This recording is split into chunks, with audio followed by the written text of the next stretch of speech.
Olá, sejam muito bem-vindos. Este é o Tema é Direito, programa do curso de Direito da Universidade Franciscana. Não deixe de mandar sugestões de pauta para direito@ufn.edu.br, que nós, na medida do possível, atenderemos a sua solicitação.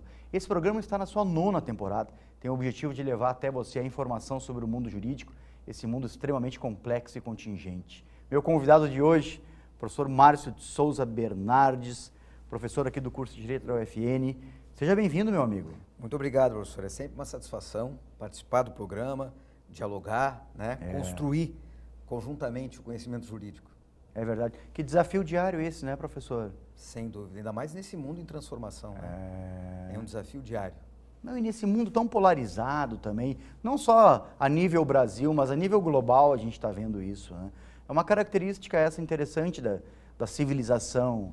Sem dúvida. Pós-moderna. Alguns momentos históricos, inclusive, em que nós percebemos, por parte de alguns, os questionamentos dos próprios direitos conquistados. Né? Então, justamente por isso é um desafio sempre renovado, né? Trabalhar com o direito, defender o direito. Né? Ainda mais diante dos 75 anos da Declaração dos Direitos Humanos, professor.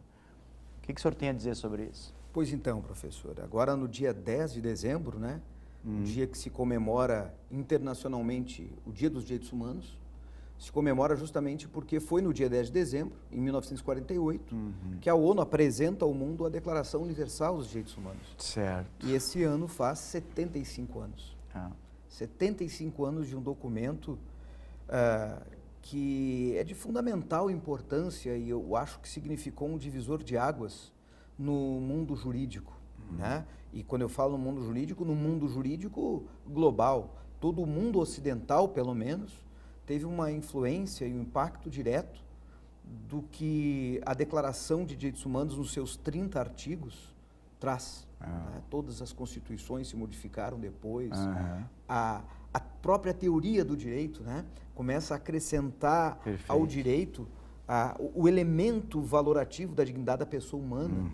Né? A própria interpretação, o intérprete do direito passa a ser pautado, né, na persecução da resposta certa em cada caso concreto, a partir da dignidade da pessoa humana. Exato. Então, esse documento ele significou, de fato, uma mudança profunda, né? Eu diria um avanço civilizacional, né, para o direito e para a sociedade como um todo. Muito embora, obviamente, tenha se observado ao longo desses 75 anos uma série de retrocessos, né, em muitos aspectos, uma série de lutas, né, para a concretização diária desses direitos, que ainda não são prontos, né, estão ainda em construção. Interessante o contexto em que a declaração foi construída, né, professor? Um contexto de um exercício de totalitarismo, de barbárie. Né?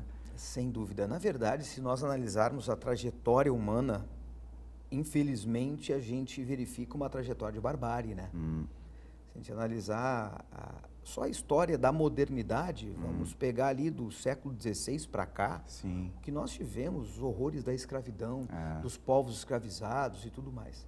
Mas eu acho que o auge disso tudo chegou no século XX, né? Com a ascensão dos regimes fascistas, nazistas, né, na Europa, a perseguição declarada de grupos, né, étnicos, religiosos, projetos de Estado, como aconteceu na Alemanha nazista, de perseguição de determinados grupos de pessoas.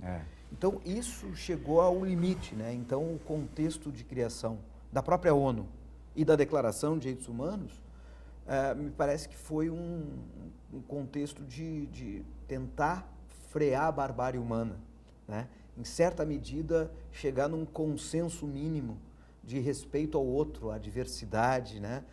E considerar que todos somos iguais, apesar das nossas diferenças. Exato. Políticas, religiosas, né? Perfeito. E essa não é uma fala de partidária. Essa é uma fala universal. Isso, humanitária. Como é difícil as pessoas entenderem isso, né? Os direitos humanos transcendem a esquerda, a direita e o centrão, né? Transcendem e muito. Exatamente. E a gente não pode se cansar de dizer isso, professor. Isso, exatamente. O direito humano refere-se justamente a esse elemento de igualdade que nós temos. Perfeito. De respeito da diferença do outro. Nós pensamos politicamente diferentes E isso faz parte da diversidade humana. Isso não seria motivo para aniquilação, mas para fortalecimento. Visões diferentes nos constroem, né? Perspectivas de mundos diferentes, cor da pele diferente. Exato. Né? Essas vivências diferentes é o que nos constitui enquanto seres humanos. E é isso que deveria ser a pauta. Portanto, transcende de fato essa luta pequena, né? Essa partidarização pequena. É claro, eu acho que existe a divisão daqueles que atacam esses direitos, né? E aí, muitas vezes, tem interesses políticos, econômicos envolvidos. Mas a vida em sociedade, ela nos traz exemplos da consagração disso que tu está dizendo, né? Às vezes as pessoas se perguntam assim, tá, mas é muito teórico isso. Né? Eu quero exemplos práticos de que realmente isso importa. Bom, tem milhões de exemplos. Né?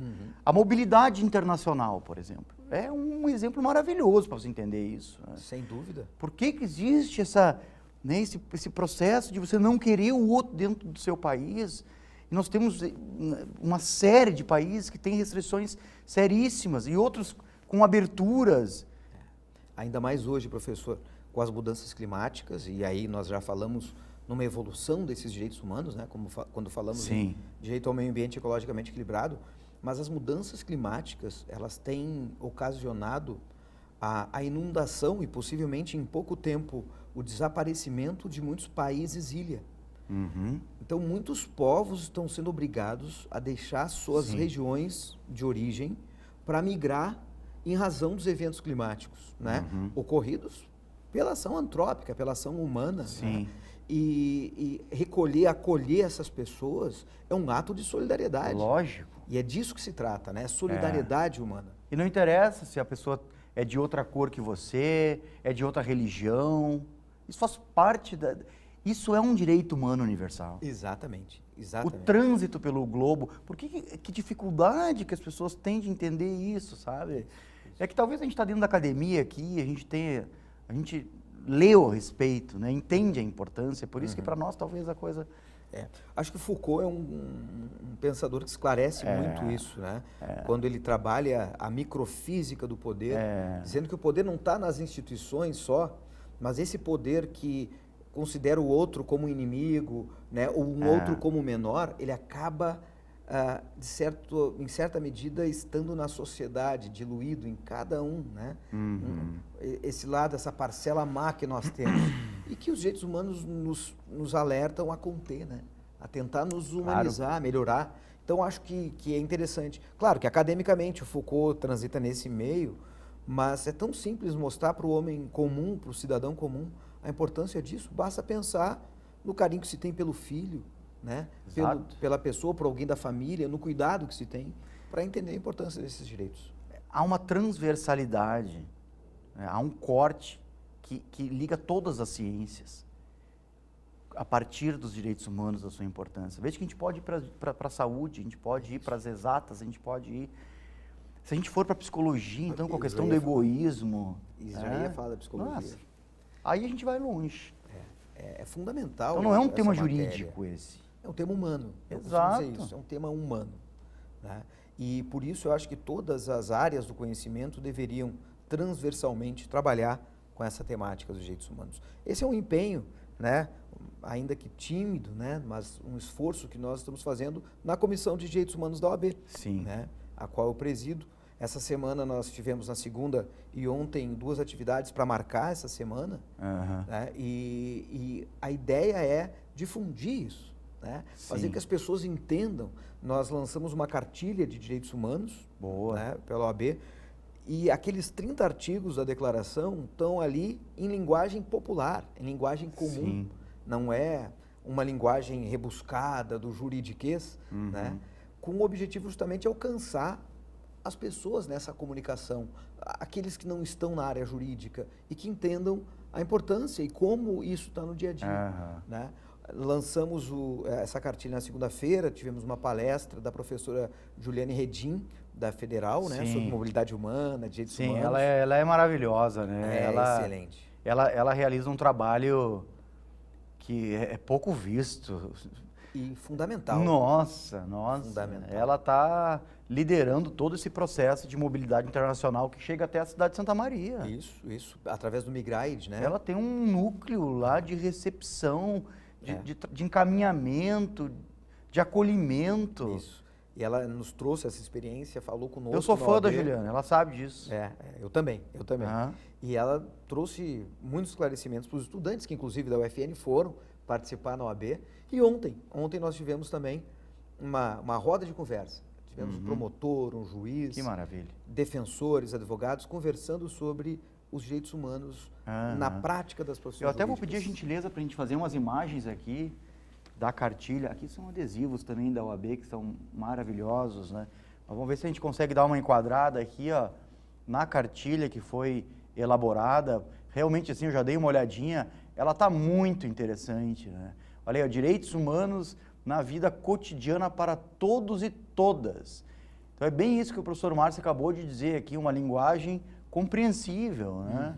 Não técnica, não necessariamente técnica. Para que as pessoas tenham acesso, né?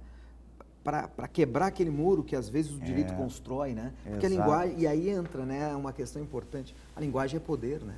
É. A linguagem é poder. E a língua, exatamente. Né? E ela também tem algo assim que é desafiador, e perigoso, por isso que é poder, que é a sua indeterminabilidade. Isso é altamente perigoso. Exatamente. Né? Bom, e aí um dos grandes desafios do direito, sobretudo os processualistas, né, professor Cristiano, na hermenêutica, né, no que se pode interpretar do texto, em determinado contexto, né, a importância dessas disciplinas, que ao fim e ao cabo são para de fato interpretar o que de fato é a dignidade humana em cada caso concreto. E ela vai revelar limites. Essa palavra é uma palavra importante também. Inclusive limites para as instituições. Né? Não se pode dizer qualquer coisa sobre qualquer coisa, Exatamente. parafraseando aqui o nosso querido professor Lênio. Né? Exatamente. Então há limites. E eu acho que esses limites estão ali onde está o respeito ao humano, a dignidade humana, né? A concretização desses direitos. E eu já estou indo para além só da interpretação do direito no mundo jurídico. Estou falando do legislador, estou falando da mídia como um todo, né? Sim. Não podemos falar qualquer coisa sobre qualquer coisa. Há responsabilidades, né? A gente não se cansa de dizer. Nesse curso aqui, essa é uma frase que eu escuto, né, seguidamente. Você se responsabiliza por aquilo que você escreve e por aquilo que você fala. Então tem que cuidar naquela hora, né, de uma emoção um pouco mais aflorada, assim, que as pessoas gostam de ir para as redes e detonar, né? Uma empresa, uma outra pessoa, sei lá, enfim. Veja que dentre os artigos dessa Declaração de Direitos Humanos está o direito de todos se expressar de forma livre e sem nenhum limite, mas respondendo pelas consequências do que essa informação causou. Perfeito. Veja que a gente está falando de algo de 1948, né? Exatamente. Que está aí, é perpétuo, por isso que é a Declaração Universal. Né? Isso, exatamente. O instrumento mais importante de construção humana, talvez, da era pós-moderna, da era moderna, né? É pós-moderna. Pós-Segunda Guerra. Isso, melhor. Professor, quero te parabenizar pelo trabalho desenvolvido aqui na UFN ao longo de todos esses anos. É importante um curso ter um perfil assim como o seu, né? Um perfil que traz essa pegada dos direitos humanos, a questão ambiental, etc. E te dizer que as portas do estúdio sempre... O senhor é frequentador assíduo aqui do programa, né? Mas dizer que as portas do estúdio são sempre abertas. Eu que agradeço e o senhor sabe que pode sempre contar comigo. Acho que é fundamental essa troca, né? Sem sombra de dúvida. Necessário. Maravilha. Agradecemos a você também pela audiência. Fique ligado nos próximos programas da TV da Universidade Franciscana. Até a próxima.